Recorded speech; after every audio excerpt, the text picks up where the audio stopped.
Topik yang akan kita bicarakan hari ini adalah kunjungan kenegaraan Xi Jinping ke Rusia. Ini adalah kunjungan luar negeri pertama Xi Jinping setelah pemilihan ulangnya yang ketiga. Dan dijadwalkan di Rusia. Meski dari sudut pandang tertentu, ini hanyalah kelanjutan dari praktik.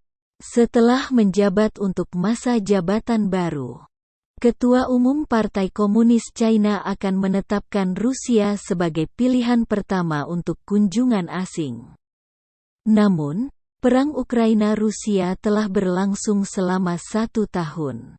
Dan negara-negara Barat hampir seluruhnya mendukung Uzbekistan melawan Rusia.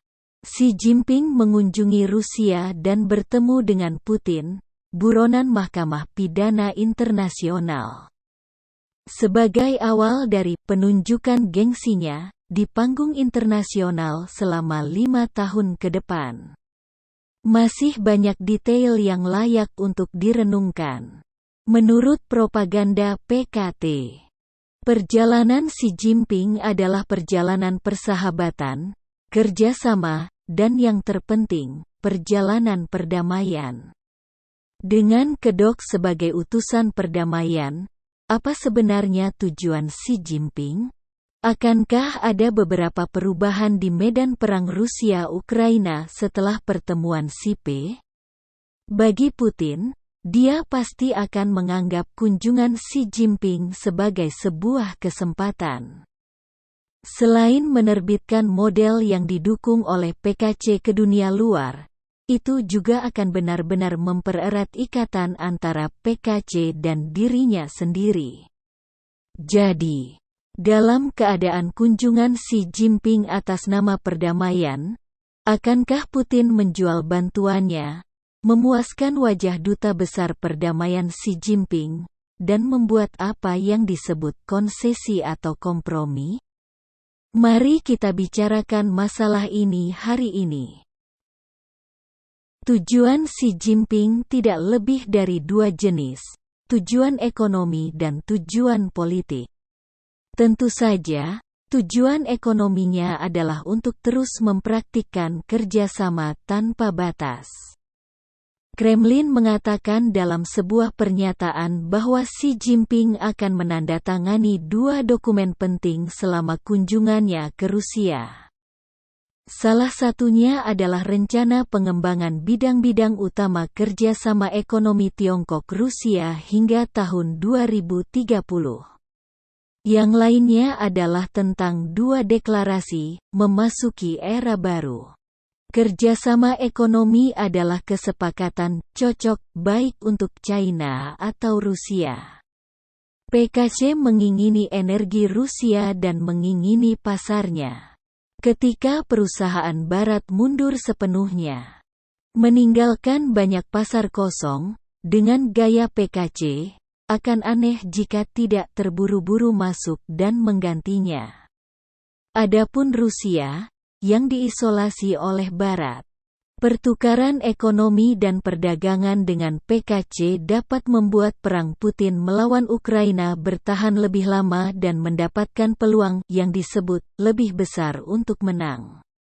Jadi kapanpun, tujuan ekonomi adalah benang merah yang mengikat Xi Jinping dan Putin, terutama saat ekonomi domestik China sedang sekarat. Seorang teman dari daratan Tiongkok mengatakan kepada saya sebelumnya bahwa tampaknya PKT secara resmi mengorganisir pengusaha Wenzhou untuk pergi ke Rusia untuk melakukan bisnis secara berkelompok. Dan juga memanggil sejumlah besar anak muda untuk bekerja di Rusia.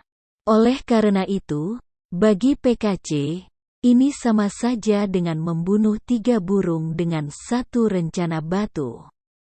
Itu tidak hanya merebut pasar baru, membuka kebun daun bawang besar yang menunggu untuk ditebang, tetapi juga memecahkan masalah pelik ekonomi domestik, masalah lapangan kerja kaum muda, dan menambahkan chip ke permainan politiknya sendiri.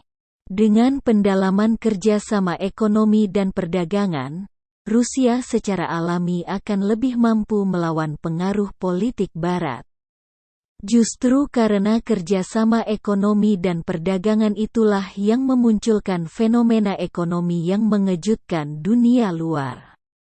Yaitu, di bawah situasi di mana Barat telah bersatu dan memberlakukan sanksi ekonomi berat yang belum pernah terjadi sebelumnya terhadap Rusia selama 1 tahun, perekonomian Rusia tidak terlalu terluka. Sebaliknya, jauh lebih baik dari yang diharapkan dunia luar. Tidak ada pengangguran massal di Rusia, rubel tidak turun tajam, dan tidak ada antrian panjang orang di luar bank yang putus asa untuk mengeluarkan uang mereka. Jenis komoditas yang dipasok oleh supermarket Rusia tidak berubah. Beberapa komoditas internasional masih tersedia, namun yang tidak dapat dibeli sudah tergantikan oleh merek lokal atau merek Cina. Zarov, seorang pegawai stasiun TV Rusia, mengatakan bahwa dari segi ekonomi, tidak ada yang berubah. Saya tetap berbelanja dan bekerja seperti biasa. Mungkin harganya sedikit naik, tapi pada dasarnya tidak akan menarik perhatian orang. Dalam wawancara dengan media asing, banyak penduduk Moskow tidak menganggap serius dampak sanksi tersebut. Seorang pensiunan lelaki tua berkata bahwa sanksi itu tidak mempengaruhi saya sama sekali. Saya pikir kita bisa mengatasi semua kesulitan. Pria paruh baya lainnya berkata, satu-satunya perubahan adalah merek pakaian telah berubah. Dia percaya bahwa Rusia harus mengembangkan lini produksinya sendiri dan tidak dapat mengandalkan produk impor. Dia berkata kita telah melalui masa-masa yang lebih buruk dalam sejarah kita dan kita telah melewatinya. Dengan kata lain, ini bukan apa-apa. Pernyataan ini, harus saya katakan, mengejutkan. Ini jauh dari prediksi bahwa setelah pecahnya perang, output ekonomi Rusia akan anjlok 11% hingga 15%. Faktanya, menurut statistik resmi, ekonomi Rusia menyusut hanya 2,1% tahun lalu. Menurut Dana Moneter Internasional, ekonomi Rusia juga diprediksi akan tumbuh sekitar 0,3% pada tahun 2023 tahun ini. Meski 0,3% ini bukanlah angka yang indah, namun jauh dari angka bencana yang diprediksi oleh dunia luar. Jadi kenyataannya selalu tak terduga.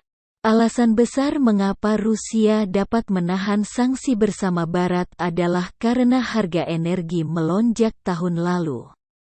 Tahun lalu, pendapatan ekspor energi fosil Rusia mencapai rekor $325 miliar AS. Di mana PKT menyumbangkan lebih dari $65 miliar AS, terhitung 20%. Dan karena sanksi tersebut, Rusia dapat mengimpor lebih sedikit barang dari luar, yang juga membuat surplus perdagangan Rusia mencapai rekor tertinggi. Surplus yang besar memungkinkan rubel naik dengan cepat setelah keruntuhan singkat pada awal perang. Yang paling penting adalah uang tunai dalam jumlah besar memungkinkan Putin membayar tentara.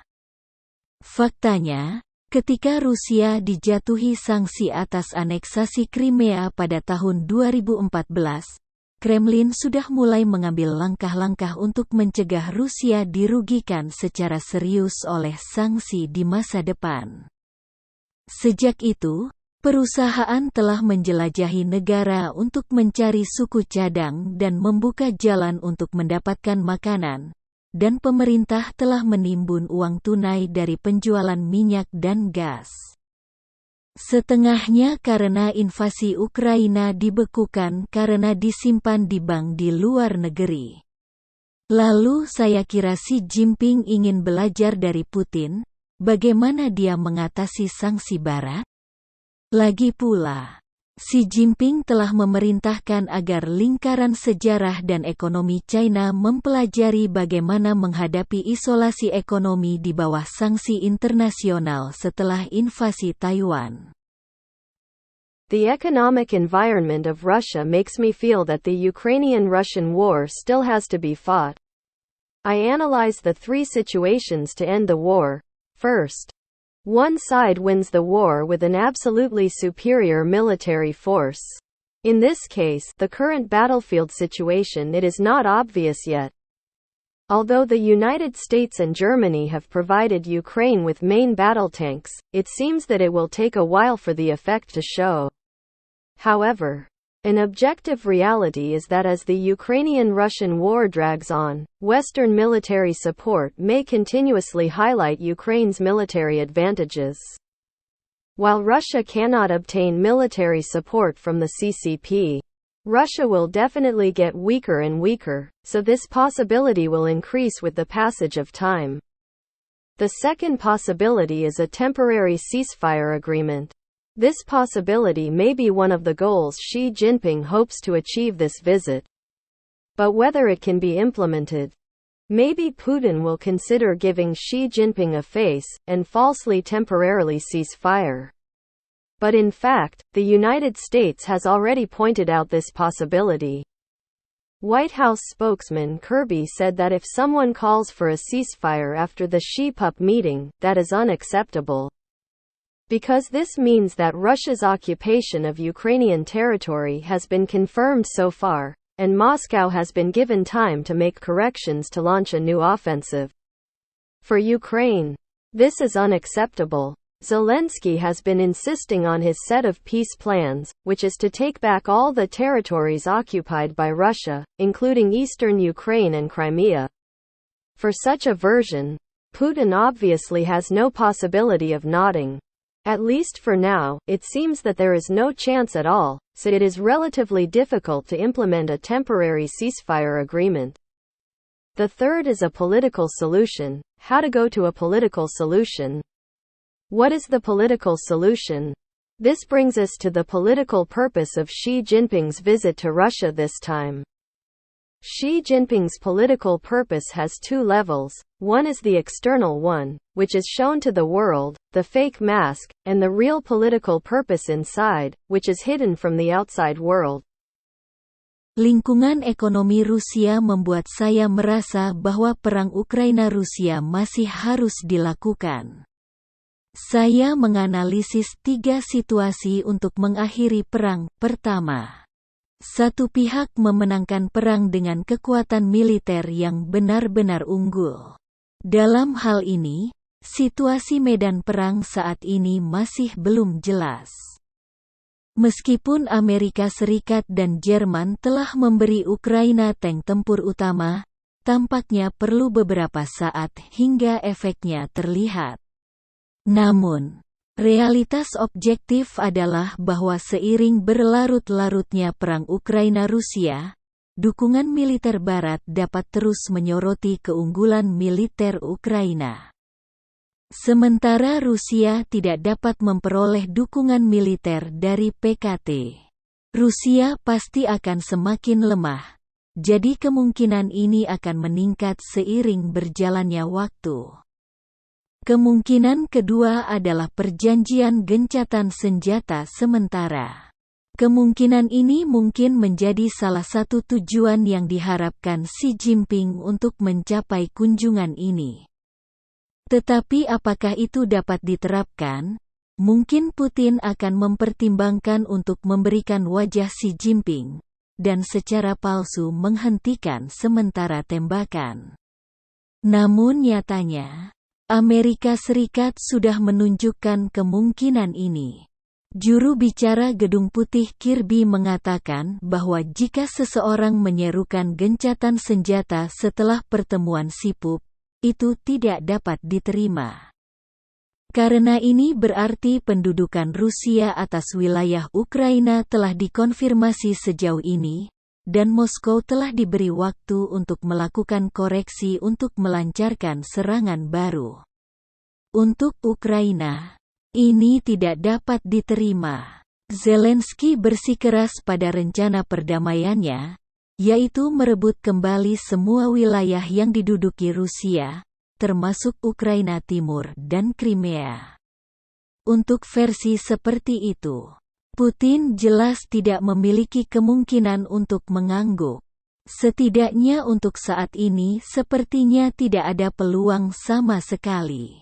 Sehingga relatif sulit untuk mengimplementasikan kesepakatan gencatan senjata sementara. Yang ketiga adalah solusi politik. Bagaimana menuju solusi politik?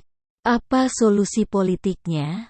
Hal ini membawa kita pada tujuan politik kunjungan Xi Jinping ke Rusia kali ini. Tujuan politik Xi Jinping memiliki dua tingkat. Satu eksternal, yang diperlihatkan kepada dunia, topeng palsu. Dan tujuan politik nyata di dalam, yang tersembunyi dari dunia luar. Dari dua level ini, tujuan politik yang ditunjukkan ke dunia luar tentu saja merupakan citra diplomasi seorang pemimpin negara besar yang peduli pada komunitas dengan masa depan bersama bagi umat manusia. Bekerja keras demi perdamaian dunia. Saat ini, trik PKT tidak lagi dapat menipu banyak orang. Tapi sementara kita puas diri dan melihat wajahnya yang jelek, saya khawatir dia tidak peduli apakah tipuannya terlihat oleh kita atau oleh negara-negara barat seperti Amerika Serikat. Karena dia memiliki sesuatu yang ingin dia tipu. Seperti, siapa itu? Ini terdiri dari dua bagian. Kategori pertama terungkap dalam rencana perdamaian 12 poinnya, yaitu negara-negara Eropa dan negara-negara dunia ketiga yang belum jelas. Pasal 10 rencana perdamaian Xi Jinping adalah menghentikan sanksi sepihak. PKC mengatakan bahwa menjatuhkan sanksi saja dan memberikan tekanan ekstrim tidak hanya tidak dapat menyelesaikan masalah, tetapi akan menciptakan masalah baru. Negara-negara terkait harus berhenti menyalahgunakan sanksi sepihak dan yurisdiksi jangka panjang terhadap negara lain. Berperan dalam mendinginkan krisis di Ukraina dan menciptakan kondisi bagi negara berkembang untuk mengembangkan ekonominya dan meningkatkan mata pencaharian masyarakat. Jelas, PKC sedang mencoba untuk memenangkan negara-negara berkembang dengan memperkeruh air dan menargetkan AS dan kubu Barat. Implikasi dari kalimat ini adalah bahwa Barat menyediakan senjata ke Ukraina dan menerapkan yurisdiksi jangka panjang untuk menjaga agar perang tetap berlangsung. Alih-alih meredam krisis Ukraina-Rusia, justru menciptakan masalah baru. Apa masalahnya? Kelanjutan perang antara kedua negara telah mengakibatkan berkurangnya produksi pangan dan melambungnya harga energi. Bukankah itu semua masalah? Siapa yang membayar? Apakah Anda negara berkembang membayar tagihan? Perekonomian Anda sedang tidak baik, persediaan makanan sedikit. Siapa yang menyebabkan rasa sakit yang sebenarnya ini? Ini disebabkan oleh tekanan ekstrim Amerika Serikat dan yurisdiksi lengan panjang. Dengan kata lain, Rusia harus diizinkan untuk segera mencaplok Ukraina. Maka masalah ini akan hilang. Anda lihat, ini adalah logika PKC. Meskipun kita semua tahu bahwa perdamaian hanyalah topeng, namun masih ada beberapa negara yang akan tertipu oleh penipuan yang membalikkan hitam dan putih. Dan negara-negara ini, dalam masalah Ukraina-Rusia dan masalah utama lainnya, akan sering berperilaku sejalan dengan posisi PKC, dan inilah yang dibutuhkan China. Amerika Serikat tidak bisa dibodohi.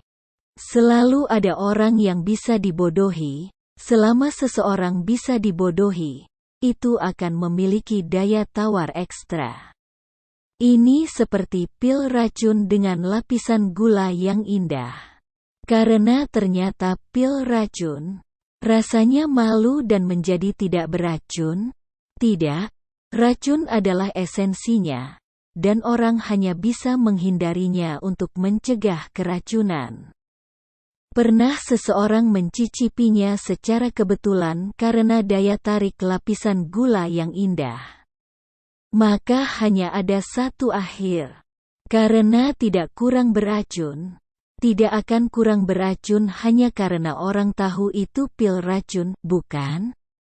Jadi PKC memiliki kelompok yang ingin dia tuju untuk ditipu, dan ini adalah bagian darinya. Dan bagian lain yang lebih penting, yaitu Cina. Dari perspektif kekuasaan, adanya sentralisasi otoriter tercermin dalam struktur kekuasaan. Sebagian kecil orang memegang sebagian besar kekuasaan. Sedangkan sebagian besar orang yang tidak memegang kekuasaan tidak dapat mengubah struktur kekuasaan.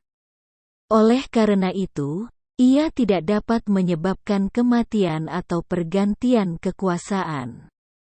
Jadi selama orang-orang di Tiongkok masih dicuci otaknya oleh propaganda PKT dalam skala besar, termasuk mengidolakan Putin dan mendukung invasi Rusia, maka PKT dapat terus menggunakan keadilan perang untuk bercerita. Bahkan jika dia tidak takut sanksi untuk pergi ke bantuan militer ke Rusia di masa depan, dia masih bisa memiliki logika naratif ini.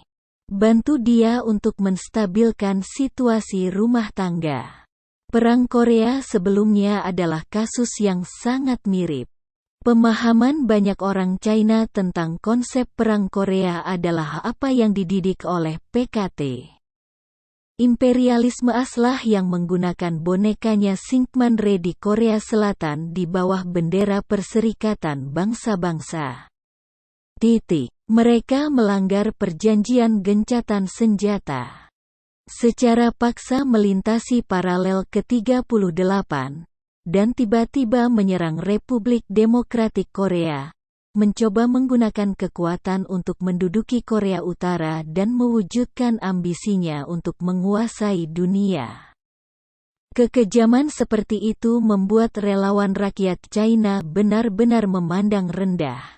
Oleh karena itu, untuk melindungi Korea Utara agar tidak diserang, para relawan dengan gagah berani menyeberangi Sungai Yalu, berperang berdampingan dengan tentara rakyat Korea, mengalahkan ambisi serigala Amerika Serikat, dan memukul mundur tentara AS. Paralel ke-38 memulihkan perdamaian di semenanjung Korea. Di bawah pendidikan PKC mengirim pasukan dalam Perang Korea. Itu sepenuhnya untuk membantu Korea Utara mempertahankan rumah dan negaranya serta menjaga keamanan kaum sosialis. Ini memiliki sifat keadilan perang. Untuk perang yang adil ini, tentara komunis juga telah membuat pengorbanan besar dan mengorbankan nyawa ratusan ribu putra dan putri Tiongkok yang luar biasa. Tapi kami dengan setia memenuhi kewajiban internasionalis kami pada akhirnya. Jadi kami tidak boleh melupakan pencapaian besar dari orang-orang terindah itu. Setiap tahun ada peringatan akbar hari-hari ketika para sukarelawan pergi ke Korea Utara untuk berpartisipasi dalam perang, mengingat para martir dan menginspirasi generasi mendatang. Ini adalah versi PKC. Tapi bagaimana situasi sebenarnya? Mengapa Amerika Serikat mengirim pasukan untuk menyerang Korea Utara di bawah bendera Perserikatan Bangsa-Bangsa? Jika, menurut PKC, untuk membela kubu sosialis, lalu mengapa Uni Soviet, negara besar di Dewan Keamanan PBB, tidak memberikan suara menentangnya? Menurut prinsip kebulatan suara di antara negara-negara besar, begitu Uni Soviet keberatan, PBB tidak dapat mengirim pasukan ke Korea Utara. Apakah ini tampaknya tidak logis? Itu benar, karena itu semua dibuat oleh PKC untuk membodohi rakyat. Setelah disintegrasi Uni Soviet, arsip sejarah dibuka segelnya. Perang Korea benar-benar diluncurkan oleh Kim Il-sung untuk mencaplok Korea Selatan. Teman-teman yang tertarik dengan sejarah ini bisa mencarinya secara online. Oleh karena itu, topeng perdamaian PKT akan terus dipakai, dan ini adalah tujuan politiknya yang dangkal. Tujuan politik sebenarnya yang tersembunyi di dalamnya adalah bahwa Xi Jinping tidak ingin melihat kekuatan Rusia dan Putin melemah akibat perang. Dan dia juga memiliki hayalan untuk menantang tatanan dunia dan menjadi pembuat aturan. Seperti dalam novel Orwell, 1984, tanggung jawab sebenarnya dari Departemen Penting di Oseania. Kementerian Perdamaian adalah mengobarkan perang. Ketika kekuatannya lebih rendah dari yang lain, strategi terbaik adalah menyatakan bahwa Anda mencintai perdamaian. Saat berniat untuk memulai perang, penutup terbaik adalah memegang cabang zaitun. Xi Jinping melakukan kunjungan penting ke Rusia di tengah kontroversi. Kontribusi apa yang dapat dia berikan untuk mengubah perang antara Rusia dan Ukraina? 3 kemungkinan yang kami sebutkan tadi. Yang terakhir adalah solusi politik. Bagaimana solusi politiknya? Sepertinya tidak ada solusi. Pada akhirnya, Xi Jinping yang memegang panji perdamaian tidak bisa berbuat apa-apa. Semuanya untuk agenda PKC sendiri. Rusia telah berubah dari kakak aslinya menjadi adik laki-laki yang merupakan pengikut PKC. Baiklah, sampai di sini saja hari ini. Terima kasih teman-teman sudah menonton. Jika kalian suka dengan acara kami, jangan lupa kasih jempolnya. Teman-teman baru dipersilakan untuk subscribe channel kami. Sampai jumpa di acara selanjutnya.